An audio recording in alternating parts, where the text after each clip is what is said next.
ಯಾಕ್ರ ಎಲ್ಲ ಒಂಥರ ಇದ್ರಾ? ಏನಾಯ್ತ್ರ ಗುರು? ಇವರೆಲ್ಲ ಖುಷಿಯಾಗಿರ್ಬೇಕು ಅಂದ್ರೆ ನಮ್ಮ ಆಜೋ ಕೇಳಬೇಕು. ಯಾವ್ದು? ನಂದಿ ಬೆಟ್ಟ. ಒಬ್ಬ ನಂದಿ ಬೆಟ್ಟ ಹತ್ತಕ್ಕೆ ಅಂತ ಹೋದ. ಹತ್ತುತ್ತಾ ಇದ್ದ, ಕತ್ಲಾಗೋಯ್ತು. ಸರಿ, ಕತ್ಲಲ್ಲಿ ಯಾಕೆ ಹತ್ಬೇಕು, ಇಲ್ಲೇ ಇದ್ಬಿಟ್ಟು ಬೆಳಿಗ್ಗೆ ಹತ್ತಾನ ಅಂತ ನೋಡ್ದ. ಗುಡ್ಸ್ಲು ನೋಡ್ತಾನೆ ಬ್ಯೂಟಿಫುಲ್ ಆಂಟಿ. ಕೇಳ್ದ, ಮೇಡಮ್ ಇವತ್ತೊಂದ್ ರಾತ್ರಿ ಇಲ್ಲೇ ಮಲಗಿದ್ದು ಬೆಳಿಗ್ಗೆ ಎದ್ದು ಬೆಟ್ಟ ಹತ್ತಿತೀನಿ ಎಂದ. ನೋ ಪ್ರಾಬ್ಲಮ್, ಮಲ್ಕೊಳ್ಳಿ. ಆದ್ರೆ ನಮ್ಮ ಮನೇಲಿ ಒಂದೇ ಒಂದು ಪ್ರಾಬ್ಲಮ್, ಒಂದೇ ಒಂದು ಮಂಚ ಇದೆ, ಅಡ್ಜಸ್ಟ್ ಮಾಡ್ಕೊಂತೀರಾ ಅಂದ್ಲು. ಇಟ್ಸ್ ಆಲ್ ರೈಟ್, ಮಲ್ಕೋತೀನಿ. ಆದ್ರೆ ಒಂದ್ ದಿಂಬ ಅಡ್ಡ ಇಟ್ಬಿಟ್ರೆ ಹೆಂಗೆ ಅಂತ. ಓಕೆ ಆಗೋಯ್ತು. ದಿಂಬ ಅಡ್ಡ ಇಟ್ರು, ಇಬ್ರು ಮಲ್ಕೊಂಡ್ರು. ರಾತ್ರಿ 2 ಗಂಟೆ. ಆಂಟಿಗೆ ಮೂಡ್ ಬಂದ್ಬಿಡ್ತು.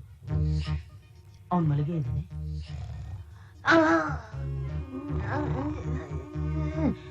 ಸರಿಗೊಟ್ಟೋಯ್ತು. ಇನ್ನು ಮಲಗೆ ಇದ್ದಾನೆ.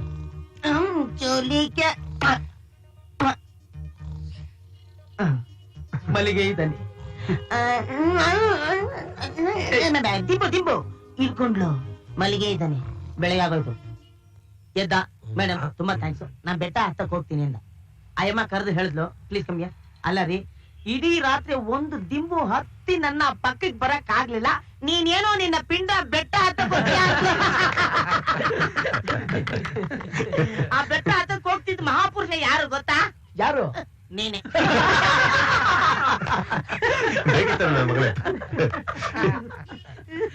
ಡ್ಯಾನ್ಸ್ ಕ್ಲಾಸಿಗೆ ಟೈಮ್ ಆಯ್ತಮ್ಮ. ಬಾಯ್. ಕ್ಯಾಚ್ ಬರ ಬುಚ್ಚ. ಬರ್ತೀನಿ ಬ್ರೋ.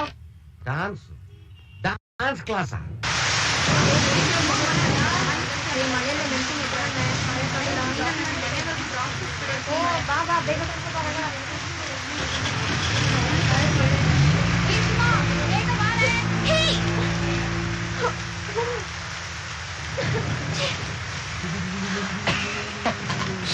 ಸುಮ್ಮ ಡಾರ್ಲಿಂಗ್, ಸ್ಪಾರ್ಕ್ ಪ್ಲಗ್ ಇಲ್ಲಿರುವಾಗ ನಿನ್ ಸ್ಕೂಟಿ ಹೇಗೆ ಸ್ಟಾರ್ಟ್ ಆಗುತ್ತೆ?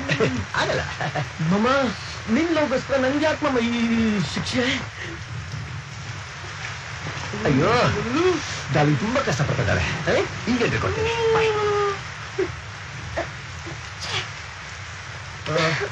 Excuse me, any problem? ಗಾಡಿ ಸ್ಟಾರ್ಟ್ ಆಗ್ತಾ ಇಲ್ಲ.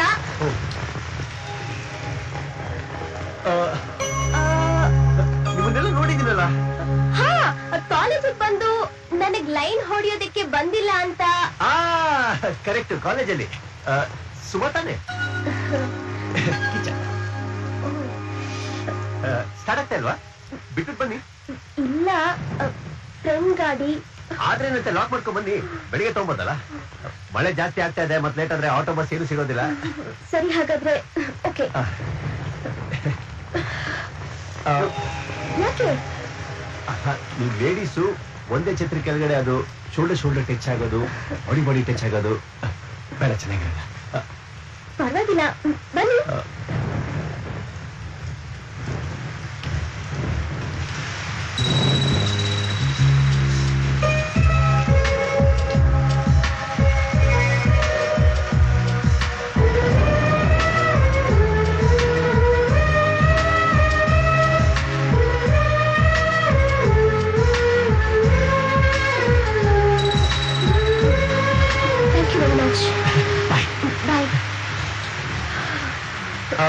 Excuse me, by the way, ನಾನು ಕ್ಯಾಶುಯಲ್ ಆಗಿ ನಡ್ಕೊಂಡು ಹೋಗ್ತಾ ನಿಮ್ಗೆ ನೋಡಿ ನಿಂತೆ ಅಷ್ಟೇ.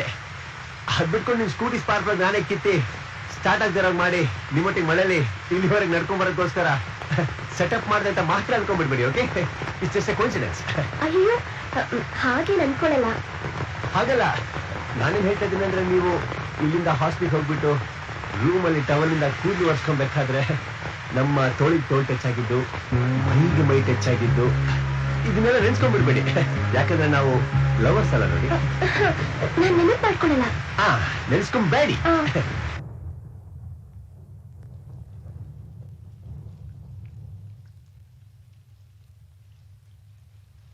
ರೂಮಲ್ಲಿ ಟವಲಿಂದ ಕೂದಲು ಒರೆಸ್ಕೊಬೇಕಾದ್ರೆ ನಮ್ಮ ತೋಳಿಗೆ ತೋಳು ಟಚ್ ಆಗಿದ್ದು, ಮೈಗೆ ಮೈ ಟಚ್ ಆಗಿದ್ದು, ಇದನ್ನೆಲ್ಲ ನೆನ್ಸ್ಕೊಂಡ್ಬಿಡ್ಬೇಡಿ.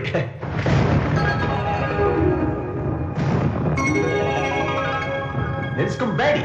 ಶಿಟ್, ಏನಾಯ್ತೆ? ಸಾಯಿಸ್ತಾ ಇದ್ದಾನೆ ಕಣೆ ಅವನು. ಯಾರು? ಆ ಕಿಚ್ಚ. ಅವತ್ತು ಕಾಲೇಜಿಗೆ ಬಂದಿದ್ನಲ್ಲ, ನಿನಗೆ ಲೈನ್ ಹೊಡೆಯಕ್ ಬಂದಿಲ್ಲ ಅಂತ ಹೇಳಿದ್ನಲ್ಲ, ಅವನೇ. ಇವತ್ ಬಂದು ಬಸ್ ಸ್ಟಾಪ್ ವರ್ಗೂ ನನ್ ಡ್ರಾಪ್ ಮಾಡಿ ಹೋಗುವಾಗ ನೆನಪಿಸ್ಕೋಬೇಡಿ ಅಂತ ಹೇಳಿ ಹೋದ. ನೆನೆಸ್ಕೋಬೇಡ. ಅಯ್ಯೋ, ನೆನಪಿಗೆ ಬರ್ತಾ ಇದ್ದಾನೆ ಕಣೆ. ಹಾಗಾದ್ರೆ ಹೀಸ್ ಪಾಯ್ಸನಿಂಗ್ ಯು ಸುಮಾ. ಪಾಯ್ಸನಿಂಗ? ಯಾ, ಸ್ಲೋ ಆಗಿ ಲವ್ ನ ಪಾಯ್ಸನ್ ಹಾಗೆ ಇಂಜೆಕ್ಟ್ ಮಾಡ್ತಿದ್ದಾನೆ ಪೋಲಿ. ಚಿಚಿ, ಹಾಗೇನಿಲ್ಲ. ಈಸ್ ಎ ನೈಸ್ ಗೈ.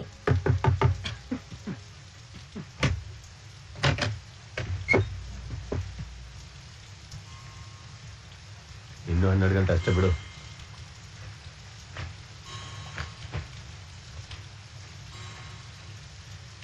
ಊಟ ಮಾಡು ಬಾ. ಆಯ್ತು, ನಂದು ಎಲ್ಲಿ? ಫ್ರೆಂಡ್ಸ್ ಒಟ್ಟಿಗೆ ಮಾಡ್ಕೊಂಡ್ ಬಂದೆ. ನೀನೇನ್ ಊಟ ಮಾಡಿರ್ತೀಯ ಅಂತ ನನಗೆ ಗೊತ್ತು. ಸುಮ್ನೆ ಬಾ, ಊಟ ಮಾಡು. ಈ ಈಗೋ ಎಲ್ಲ ಬೇಡ. ನನಗೆ ಸುಳ್ಳು ಹೇಳ್ತಾನೆ. ಮನಸ್ನಲ್ಲೇನೋ ಇಂಥವ್ರಿಗೆ ದುಡ್ಡು ತಂದು ಹಾಕಿ ಆಮೇಲೆ ಊಟ ಮಾಡ್ಬೇಕು ಅಂತ ಇರುತ್ತೆ. ಆದ್ರೆ ಅದಾಗ್ಲಿಲ್ಲ ಅಂತ ಊಟನೇ ತ್ಯಾಗ ಮಾಡ್ಬಿಡೋದು. ನಿಮ್ ಮಾವನ್ ಕರ್ಸಿದ್ದೆ. ಏಕೆ? ನಾನ್ ಮಗನ್ ಕಾಯ್ತಾ ಕೂತ್ರೆ ಭಾರತಿಗ್ ಮದ್ವೆ ಆಗಲ್ಲ, ಬೇರೆಯವ್ರಿಗೆ ಕೊಟ್ಟು ಮದ್ವೆ ಮಾಡು ಅಂತ ಹೇಳ್ ಕಳಿಸ್ದೆ.